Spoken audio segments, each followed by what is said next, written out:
Tolong hafal doa ini, kena tahu dan kena ingatkan yang lain, baca doa ini.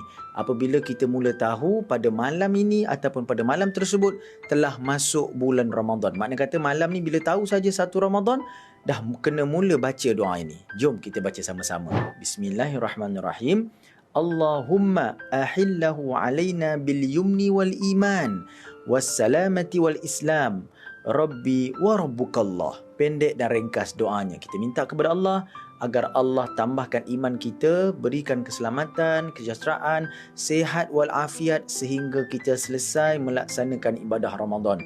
Doa ini dibacakan apabila kita tahu saja dah masuk 1 Ramadan, maka kita lazimkan ulang-ulang supaya Ramadan ini akan memberikan keselamatan, kesejahteraan kepada kita. Dan bagi tahu kepada yang lain supaya kita mendapat nikmat kebaikan dengan berdoa, asbab bersyukur menjelang masuk Ramadan.